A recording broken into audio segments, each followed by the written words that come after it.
Shalom, everyone. We're waiting for more people to join us. So just a few more and we'll start.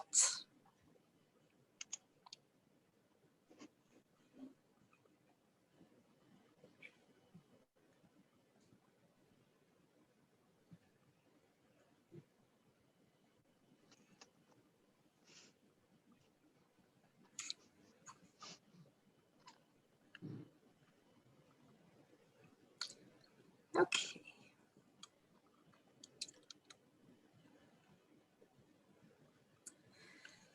Shalom, everybody. My name is Ilona Ben Moshe. I'm a senior lecturer at the Skirball Department of Hebrew and Judaic Studies at NYU. I would like to welcome you on behalf of my department, the Taub Center for Israel Studies at NYU, and the Office of Cultural Affairs at the Consulate General of Israel. Before we begin, I would like to thank Daniel Zuz, Director of Film and Media in North America, the Office of Cultural Affairs at the Consulate General of Israel, for his support in setting up this series. Kirsten House, Special Projects Administrator at the Skirball Department of Hebrew and Judaic Studies, for her assistance in producing this event. I would also like to thank my colleagues, Professor Alex Jason, Chair of Hebrew and Judaic Studies Department, Professor Rosalie Kamelhar, Director of the Hebrew Program, Professor Benny Hari, Director of NYU Tel Aviv, and Professor Ron Zweig, Director of the Taub Center for Israel Studies, for their enthusiasm and support. It is a great pleasure to host an Israeli documentary film series that brings award-winning and critically acclaimed documentaries made by Israeli directors in recent years. I have a confession. I watch a lot of documentaries. I think they are incredible tools for learning and increasing awareness of important issues. What appeals most to me are documentaries about people in their authentic, unmade, exposed state, whose personal stories are embedded in a broader public context. The art of cinematic documentation is one of the art forms that is closest to reality. Of course, there's always a hidden agenda within a documentary, and therefore it never represents a pure objective truth. However, the motives of its creators are usually what makes it more interesting and instill its passion. Docufilms manage to bring us, even for a short moment, closer to their human objects, putting us in an unfamiliar world, and yet often we can discover through them something new about ourselves. Without further ado, let me introduce our Israeli guests, the two Dans. First, Mr. Dan Shadur, the director of today's film, Before the Revolution. Dan is a filmmaker and writer based in Tel Aviv. His documentaries premiered in major film festivals around the world and screen on various international platforms, including PBS, Arte, ZDF, and many more. His work explores the cinematic and personal aspects of political and historical events. His film King Bibi became one of the most successful Israeli documentaries in recent years. The Washington Post hailed it as fascinating insight into the media evolution of the Israeli Prime Minister. Shalom, Dan. Hi, good night. Good afternoon for you guys, I guess. Shalom. For most people. Hi, thanks for having me. It's great to be here with you. It's a pleasure. And for today's talk, we are pleased to have as moderator the film scholar Dan Chyutin. Dan earned his master's degree right here at the NYU Cinema Studies Department and a PhD in critical cultural studies and film from the University of Pittsburgh. As a film scholar, he is interested in the intersection between religion and film. His work has been widely published and has earned him many awards. Dan is also a film professor who has taught classes in various film-related topics at the University of Pittsburgh at Tel Aviv University and other institutes. He has served as artistic director and offered curatorial assistance to film festivals, museums, and other projects internationally.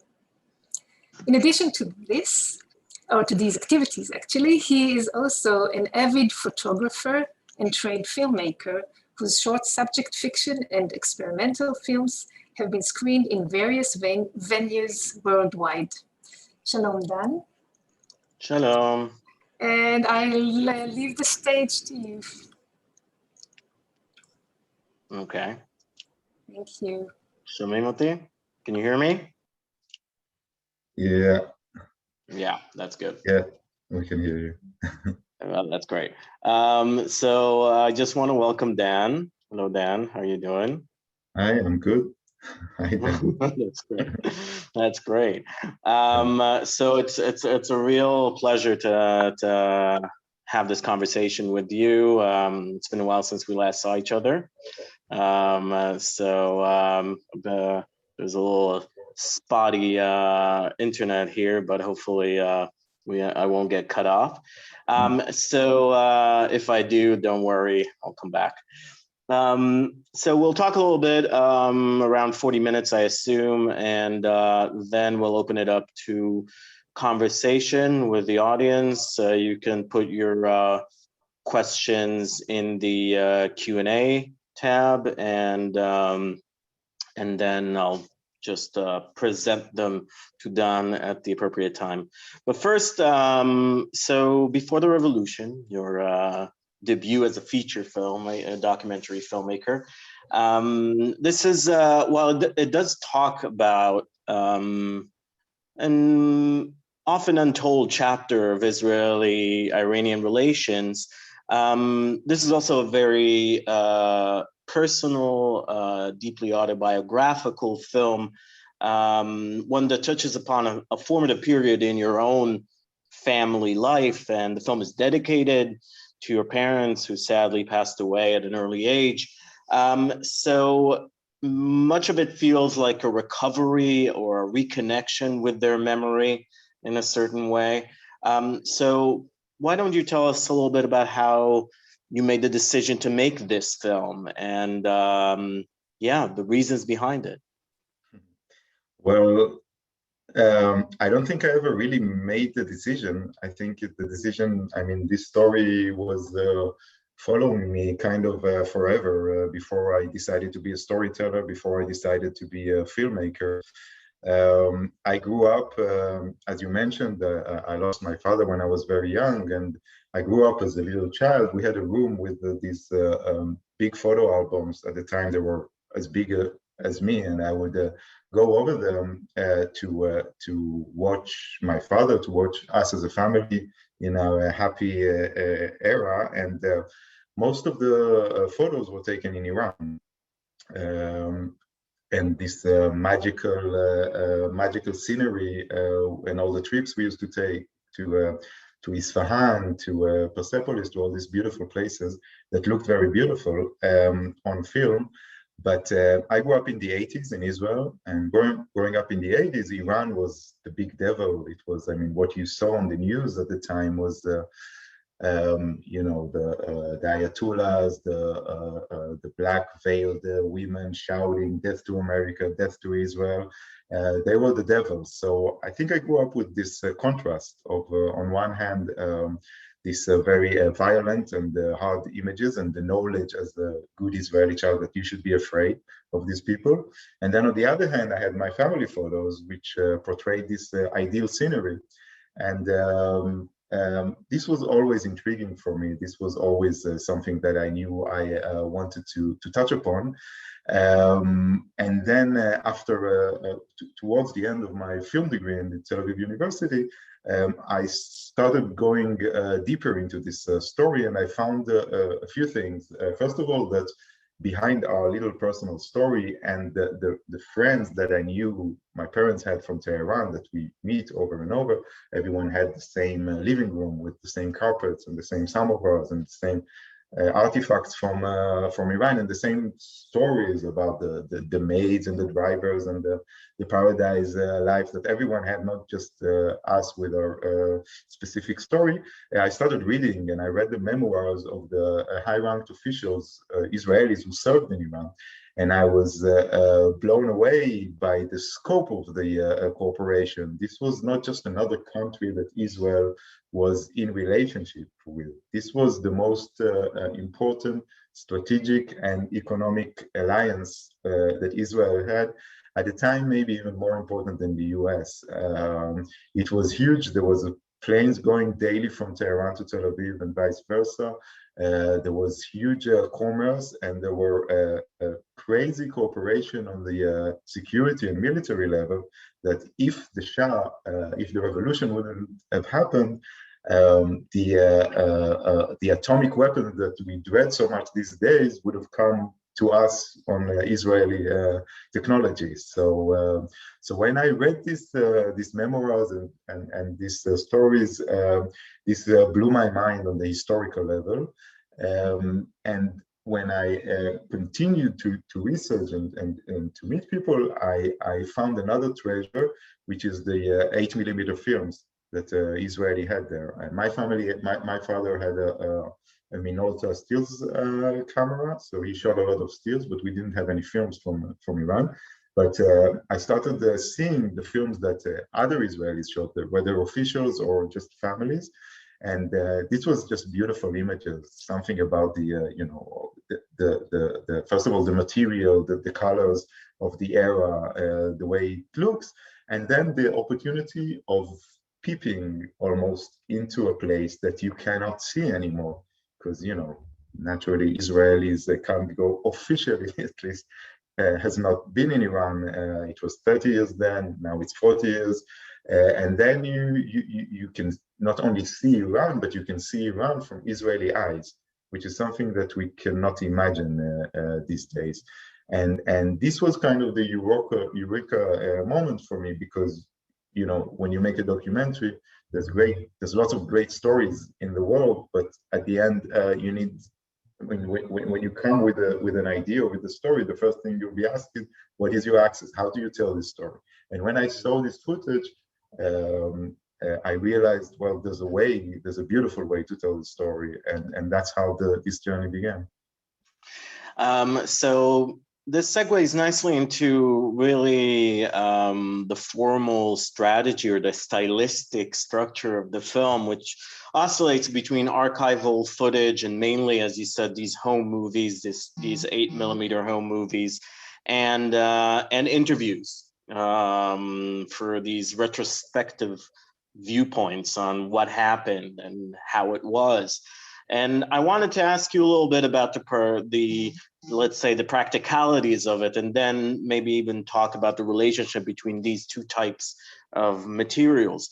So maybe you can tell us a little bit more about how you got these home movies. Were they difficult to track down on the one hand, and also in terms of the interviewees, were they happy to share this story of that past, or because, you know, we're talking about dramatic events, and some might even consider them traumatic events for the Israelis that were there, were they a little hesitant, a little reluctant to talk about those times?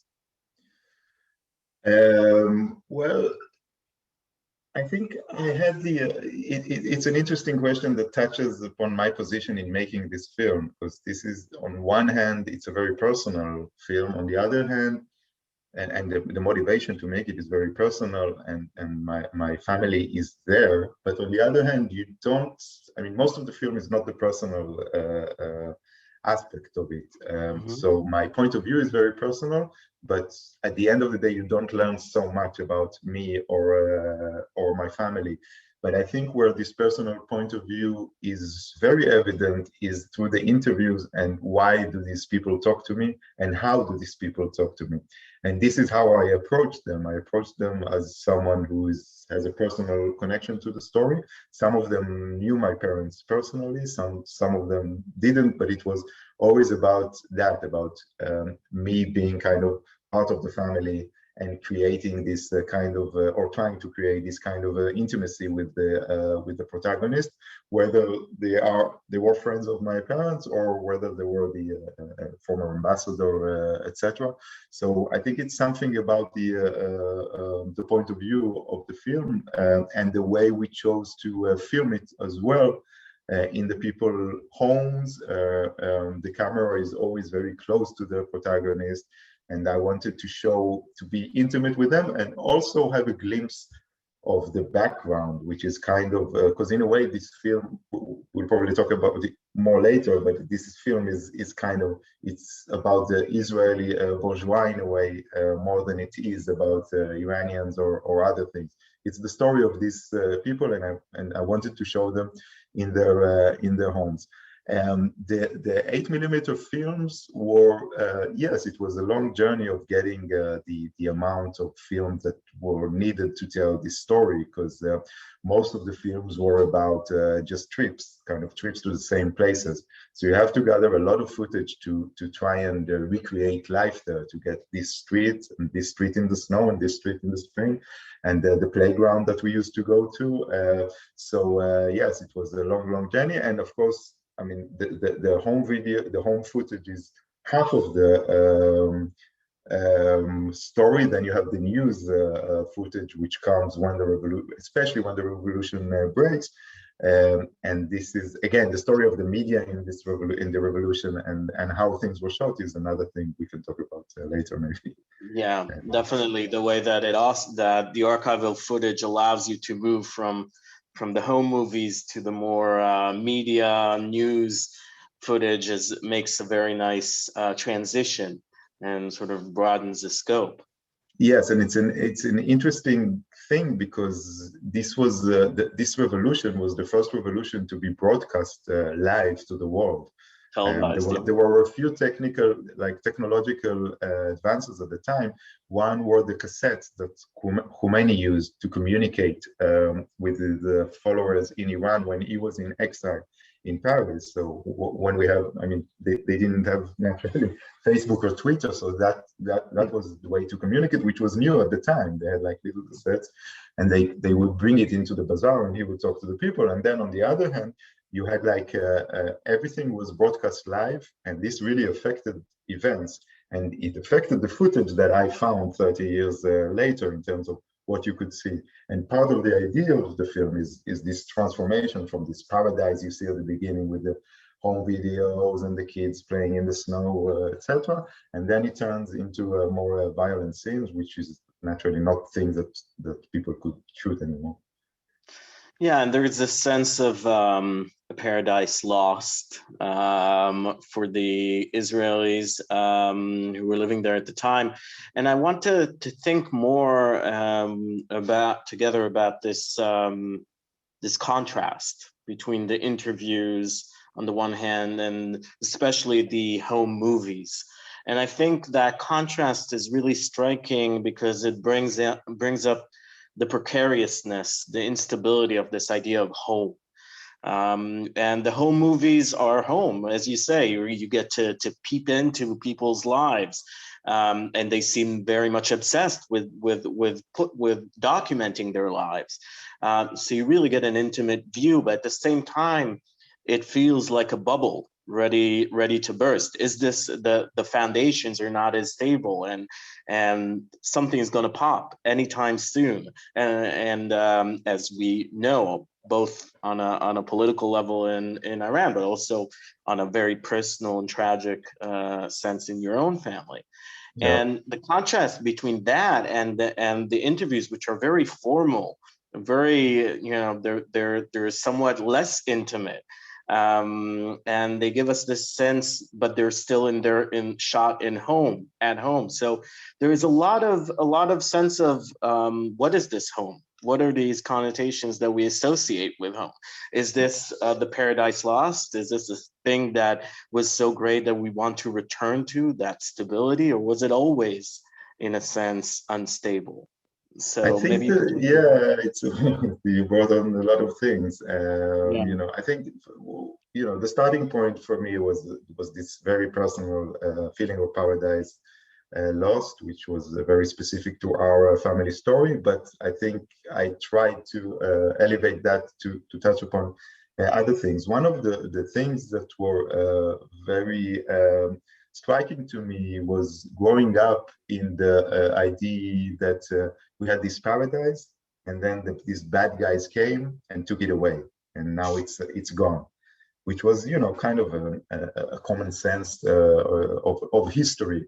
And then part of what I discovered through my research was that this revolution was much more complicated, much more complex. I mean, it did lead to a tragedy for the Iranian people and for the Israelis, but its origins were much more complex. And this is something that most of the protagonists, I didn't see them even looking at. I mean, they didn't talk about all the students, all the liberals, all the people who were oppressed by the regime that they enjoyed so much. They didn't even mention the problematic aspects of it. Most of them. There were a few in the film that are more sensitive to it.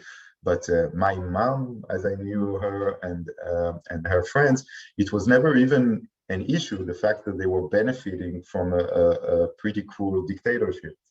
And this was a contrast that I wanted to highlight, and it seemed to me like something that tells us something about Israel and Israeli in general. It was maybe the most difficult thing for me making the film. How do I make this critical approach while being respectful to my parents and to the other people, because it's easier to look at things 30 years later, and they were really young, and they were when you're inside history, it's hard to look at it in a broader sense. But it did feel like a very Israeli thing, this villa in the jungle. You have this paradise, you live this great life, and then, oops, all of a sudden, something tragic happens, and you don't understand why. You still don't understand why, like 40 years later, but there are things to look at. And this, this beautiful footage and these beautiful trips, things were already bubbling at the time. So there's a lot of contrast like this in the film, and this was something that was escorting me throughout making it, and made me think all the time. I mean, from the footage, through the interviews, and even the soundtrack that echoes this in a way. That is the soundtrack that Chyutin wrote, which is, I think it's beautiful. Always like this range of beauty, the sense of beauty and danger combined all the time. So yeah, and I think what was really felt for me was the fragility of all that situation, because in a way it's a paradise, but it's not a return to origins. They came there and created their own kind of safe haven, their own sense of home. But as you said, all the videos are of trips. It's is it a rooted home, or is just like tourists trying to create a life there? So we have this idea of, especially within your family mythology, of that originary moment. But even then, it was partly staged, rather, and I think that staging is very important for the film. Yeah, it was staged, and it was very controlled, because this was on one hand the paradise, but on the other hand, I mean, even on the higher political level, Israel was considered the mistress for Iran. And when you look at the archival files of the foreign ministry and other ministries, Israel is always just dying to be invited, dying to be like more prominent in the Iranian in Iran, but it was never allowed. I mean, it was never an official relationship. Israel was never written in the Iranian foreign minister's books. The Shah would deny that El Al planes are landing in Tehran every day. So that was another very another metaphor that felt very relevant for me. This thing that Israel is part of the era, but it's never really part of it. Yeah, and and you mentioned it here, and I've also heard you and read you mentioning it in other places. These analogies with present day Israel or 2013 Israel, and I think it exists on different levels. And first and foremost, what you're saying, this sense is that this Israeli adventure, if you can call it, in Iran is how that connects to subsequent Israeli extraterritorial adventures elsewhere, and also for Western countries in general in the region. And I wonder about this, and especially in terms of the interviews with those who kind of supported and built that relationship in Iran, the Israelis who were part of that institution. Did you find it difficult to broach the complexities and also the moral ambivalences of this intervention? Yet another perhaps example of say supporting an ally while because of regional interest, while ignoring certain corruptions and violence. Did you feel like it was difficult to go past the official story? What do you mean? Go like to touch this story? I mean, in terms of these officials, and they were. Yeah. This is an escapade, in a way, an adventure of Israelis trying to influence the region, setting up a base elsewhere. Did you feel like the people who were involved in that were thinking, oh, this is just a workable plan that didn't work out, or was there a sense of the hubris, as you were kind of pointing to the fact that the Ayatollah was considered a worthy ally of the West, and because he wasn't a communist? There's a certain hubris, a certain pride in believing that I think because the Israelis were in Iran, but they didn't know any Iranians. They had some connection to the Iranian Jewish community, also not so close. And they had some connection to the other expats, not so much. It was mainly an Israeli bubble with Israeli parties and Israeli holidays that you can see in the film. And the relationship that did exist was with the army, with the generals and with the Secret Service. And these people assured them all the time that everything is fine, that everything, it was kind of an echo chamber that I guess repeats itself throughout history, not only with the Israelis. This is where you get your information. This is where you want to get your information. And this is what you want to believe. You don't want to believe that in 2 months' time, you will have to drag your family in the middle of the night and put them on a plane back to Tel Aviv. You want to believe that everything will be fine, which is natural and human. Do we expect our higher officials to be more open to other voices? I know personally about at least one guy from the Jewish community who saw other things and tried to approach them and tell them that other things are going on, and he wasn't really listened to. I think this alliance was so it was such a big fantasy for Israel. It was so important for Israel at the time when the relationship with the Arab countries didn't exist, that they were telling themselves a story, and the Americans as well. So and supporting the Shah's regime, which was, as we see in your film, pretty corrupt, very, very much at the expense of the people, and sort of turning a blind eye to that in order to make this special relationship happen, to buy into the fantasy, right?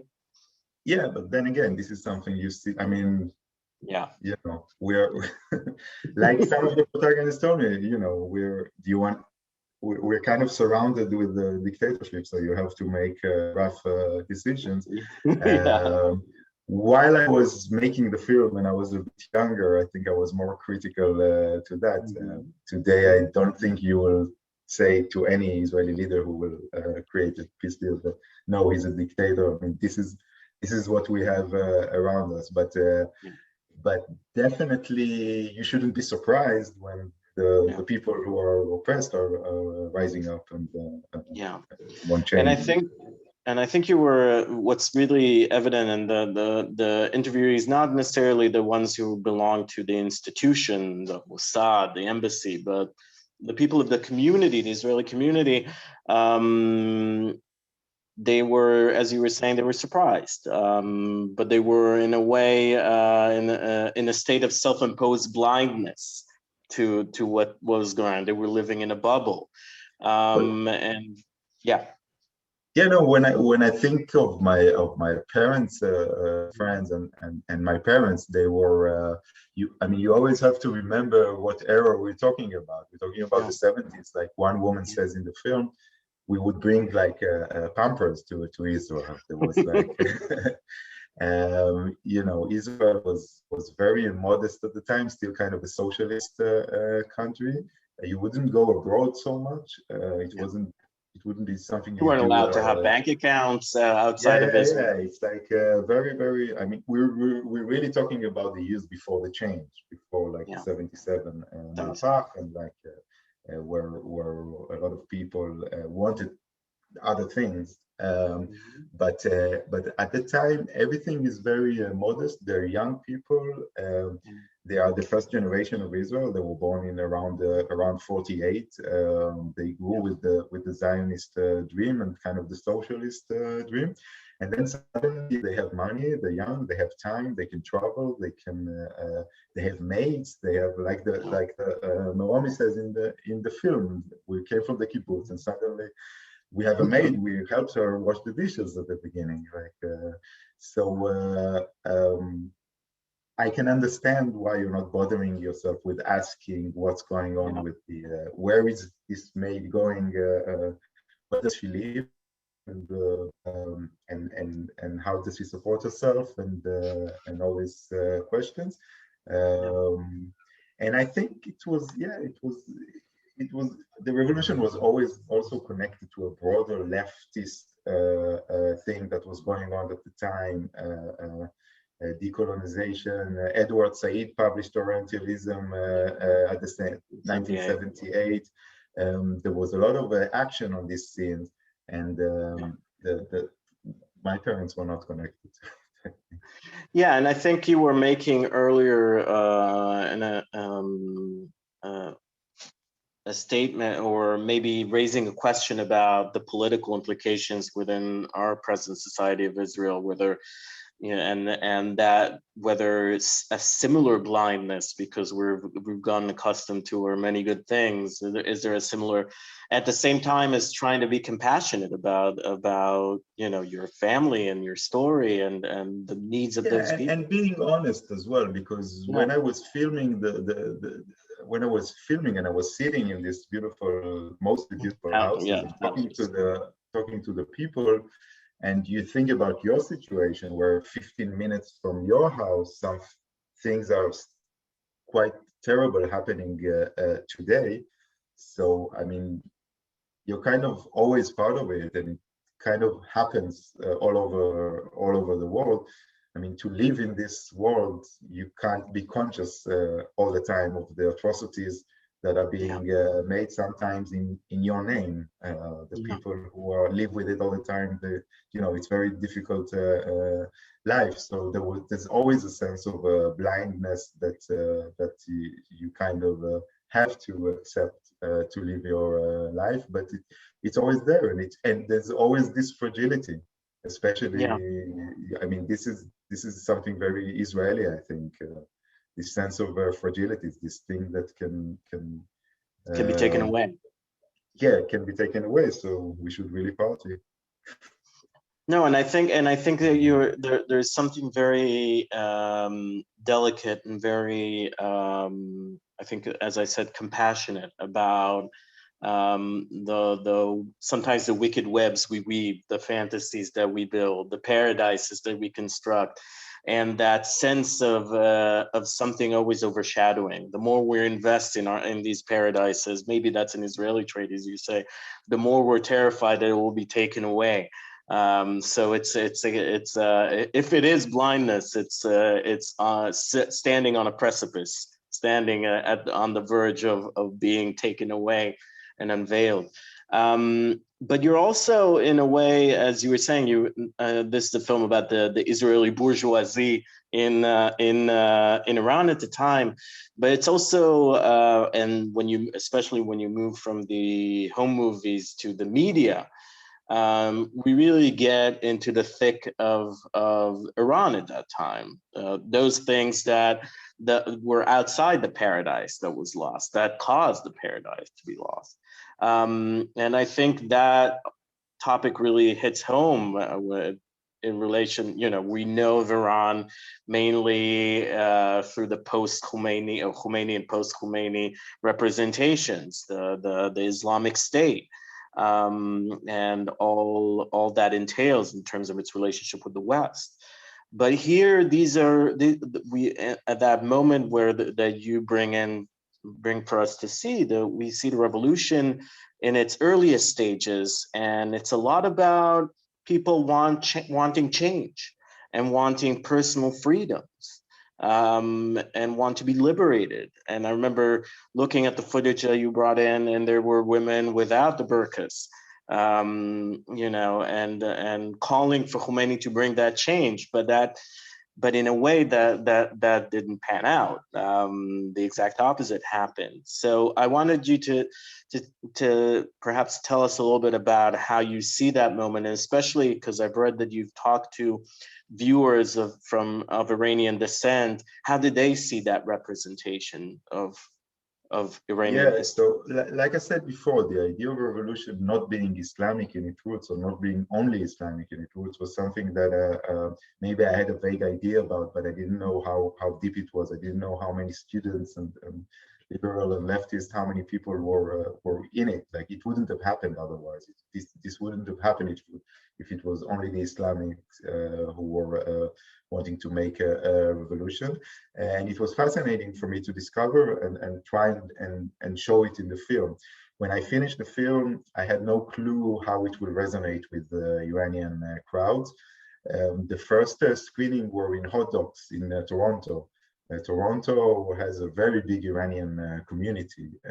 Not only it has a very big Iranian community, it's different than the communities in Los Angeles or in London or in New York, where the people came there. The elites came to these places when the revolution broke out. In Toronto, it's more people went there in the 80s, in the 90s, still come there. So it's more like a middle class community, generalizing, of course. But so the first screening in the festival, not a lot of people heard about the film. There was not many people in the screening, but there were a few Iranians. The third screening was already like packed with 350 people. A large chunk of them were Iranians, and that started a journey with the Iranians in exile and in Iran that were exposed to the film. And this spoke to many of them on many levels that I didn't expect. One of them, the first one, is the very basic ones. This paradise lost is not only a paradise lost for Israelis. It's a paradise lost for many Iranians. And for them, seeing this footage and seeing home in this way was very moving, fortunately, and it created a lot of reactions to the film. And the other thing was this point of view of the revolution, because they are used to seeing themselves portrayed in mainly American media, and it was funny because we showed the film 1 year after Argo by Ben Affleck. So Iran was kind of in the headlines again, and it's kind of a similar story. But many Iranians, when they see Argo, they see the same story that Hollywood is telling about them, like the dark people, the violent people. It even comes to the to funny decisions like the soundtrack. You always have I mean, even today, you see like films or series about the Middle East, you have like the muazzin and the market and all this. These are things that I wanted to avoid. So when they saw the point of view about the revolution that portrays them as human beings who went through a tragedy, that wanted a better life for themselves, and of course didn't get it, but so this touched many of them. In one of these screenings in Toronto, I was approached by an elderly guy, and he said to me, and he had tears in his eyes, and he said, "I was a prisoner of Savak, the Shah's secret service in the 70s. I was tortured, and everybody here thinks that the Shah was great, and this was a paradise held by the American, and it was not. It was a nightmare for me and for many people like me. And thank you so much for showing it." So there was a lot of reactions like this. And of course, there was a lot of reactions from the other side, from the Iranians monarchists that I'm still getting. The other day, I got a message on Facebook, "Mr. Dan Shadur, what you did was horrible. You cannot portray the Shah as a dictator. He was a saint. He was our savior." So there was many reactions from all kinds of areas. But the main thing for me was that there was this debate that started in the Iranian community abroad and in Iran, because the film was broadcast through BBC Persia to Iran as well.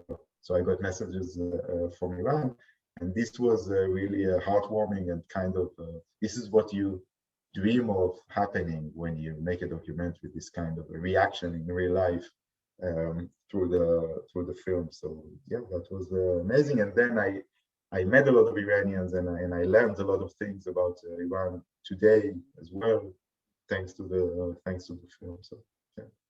Well, I certainly learned a lot through your film. I want to address some of the questions from the audience. This seems like a good time. Faye and Karen raise different issues with relation to historical memory, but also are bringing up this query: how could that, and we addressed that a little bit, how could people, the Israelis, be so naive or oblivious of what was going on, especially at the later stages?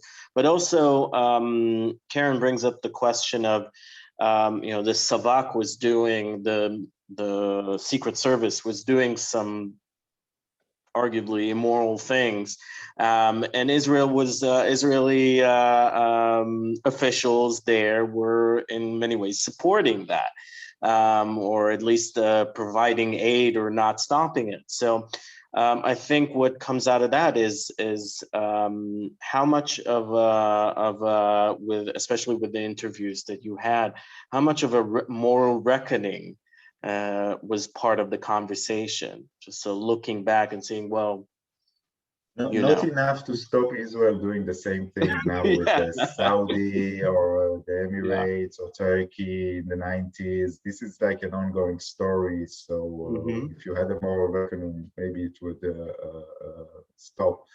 Most people who were either unaware of it or saying that this is a necessary evil, and saying with some amount of truth that the Iranians didn't really need the Israelis to torture people.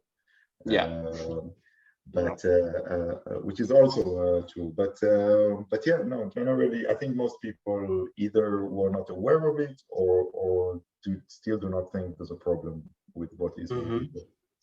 Susan asks, what has been the reaction of the people you interviewed to your film? I mean, after they watched it, what did they think? Because you came as a friend, as a family member in many ways. Yeah, most of them loved the film, and a few didn't. You don't have to, but can you explain? No, most people they were moved by it and touched by it, and they liked it, and some people felt that I was focusing too much on the paradise they had, and not showing enough the hard work they put in there, which is also true. I don't know. Maybe there's a certain truth to it. And there was and some of the higher officials weren't happy about this link that I made between them and the Secret Service, etc. But Yeah. you can't please everyone. No, of course, not all the time anyway. No. Yael Danieli asks, when they realize in retrospect the suffering of the Iranian people, how did they and their offspring feel? I mean, there's a lot in your interviews which focuses on the fact that, you know, paradise was taken away. We're at that past moment of the revolution. But in retrospect, really, the interviewees, now that they know the realities and they acknowledge them, Yeah. how are they feeling in terms of, in your mind? Yeah, it's the same answer. It's the same. Most of them don't have a problem with it. Yeah, so they're kind of still maintaining that sense of the loss of that particular paradise. Yeah. Ricky asks, first of all, in terms of the history, about how many years were Israelis doing business in Iran, living there, the time span, do you know? Yes, of course. The relationship started, the initial relationship started in the 50s. In the 60s, it was mainly about agricultural projects. Israelis gave a lot of aid. There was a big earthquake in Kazvin, and the Israelis gave a lot of aid to Iranians at the time, and they started corporations on the agricultural level and things like that. In the 70s, it really reached the peak. After the 73 oil crisis, Iran had tons of money, so there was kind of Tehran was booming with money, and it wasn't only Israelis coming; it was like Japanese and French and German, and everyone were there. This is when my parents arrived. My father arrived there to work for a construction company that was building two naval bases for the Iranian Navy in the Persian Gulf. You can go into Google Earth right now and press Bandar Bushehr or Bandar Abbas, and you see this in the middle of the Persian Gulf is more like an Arab area architecturally. It looks like more Arab, and in the middle of this very scattered architecture, you see like this from the air. You see this Israeli 70s brutalist neighborhoods that are still intact, and they are still pretty beautiful. Yeah. So yeah. There are a few questions, Debbie and Rochelle and Ricky as well, about the Jewish community back then in Iran, which isn't really represented. So there are a question about the relationship between the communities.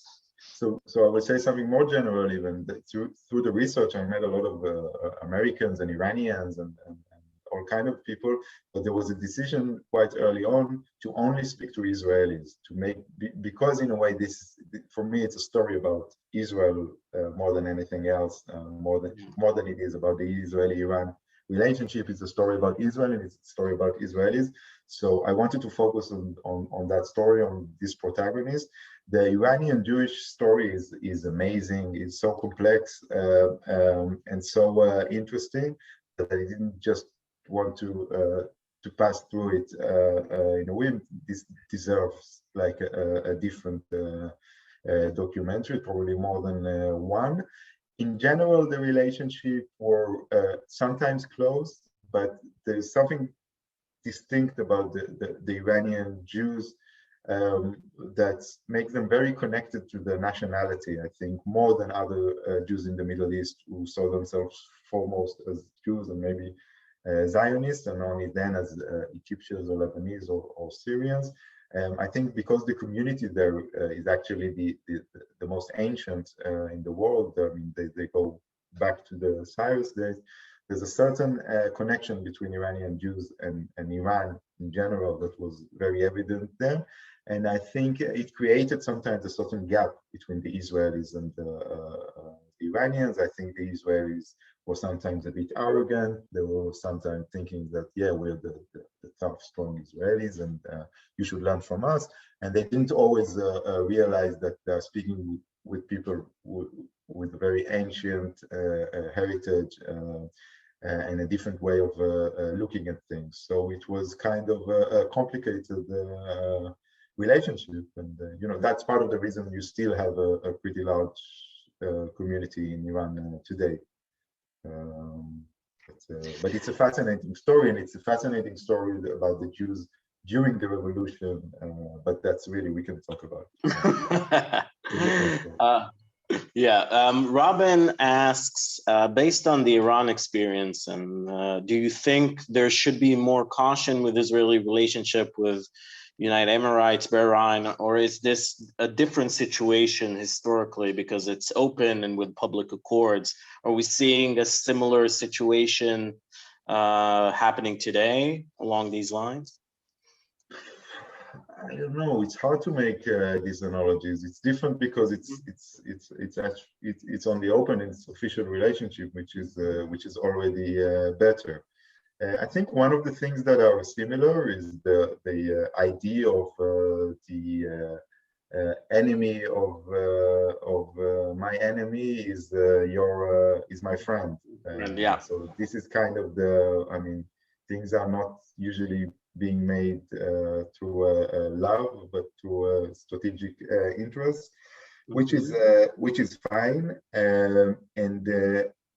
Yeah, but I think we don't know a lot of things about these relationships, and I think there is weapon deals are a big drive in these deals today, which is always dangerous, I guess. A few questions are about the reality of the Israelis there, both in terms of what kind of businesses they operated, specifically outside of weapons. And also, Rhonda asks, how were the children schooled? What was the setup there? So they were working in various things. Security was one of it, but like I said, there was a lot of construction.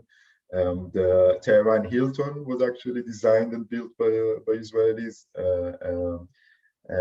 There were many big projects in Tehran and outside Tehran that were designed and constructed by Israeli engineers, architects, etc. There was a lot of commerce, air conditioning. Tadiran were working there. There was really everything was going on there. So there was a lot of different things, but mainly I think engineers. My father was an IT man in the early ages and things like that. The school was in central Tehran. My brother went there. My older brother was there. It was an Israeli school with the Israeli teachers studying in Hebrew until the 8th grade, I think. Yeah, it was an Israeli school in Tehran.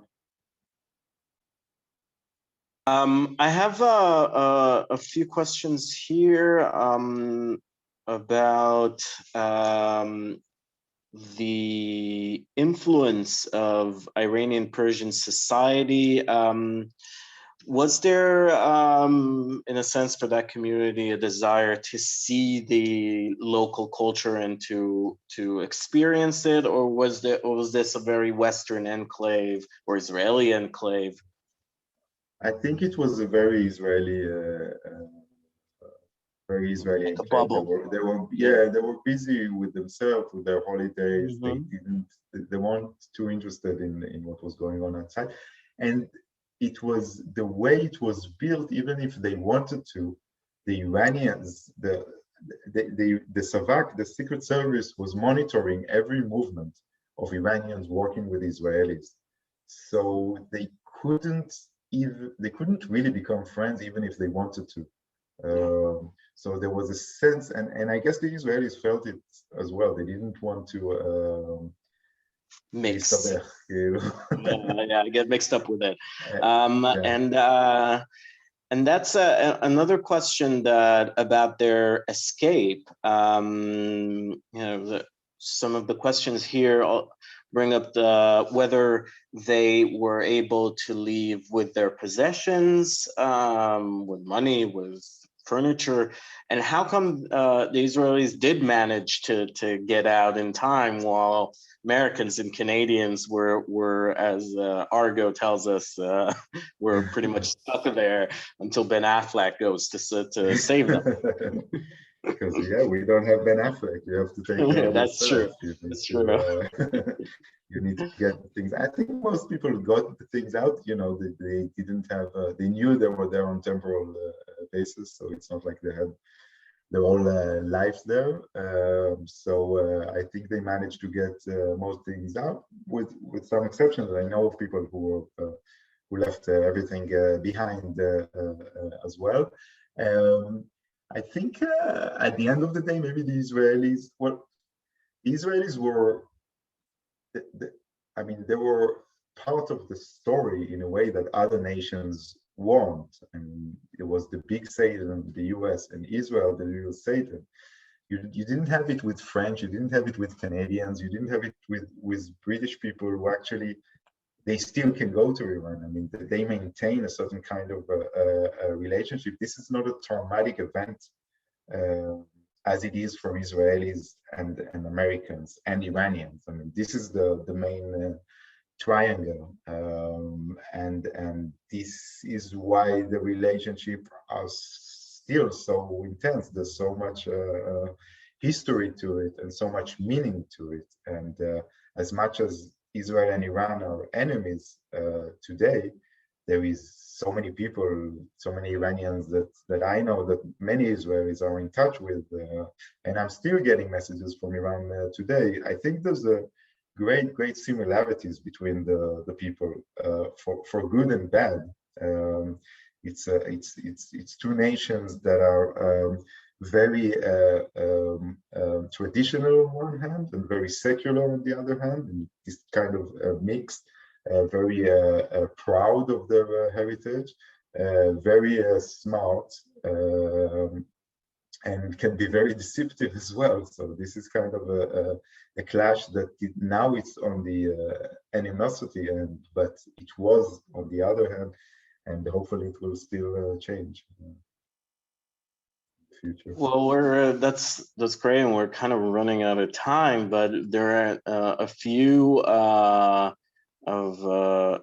audience members were asking, what's your next project, if you can share with us? What are you working on right now? Aside of surviving COVID. There's a few things. I can't talk about everything. Some of it is still connected to Iran. Currently, I'm editing a film about an Orthodox guy who became the biggest drug lord in Israel. So that's due next year. I'll be happy to be back. I'm sure everybody here would be happy to have you. So I think we're about time to wrap up. There are a lot of other questions and comments for you, Dan, in the Q&A, and I'll be happy to hear from.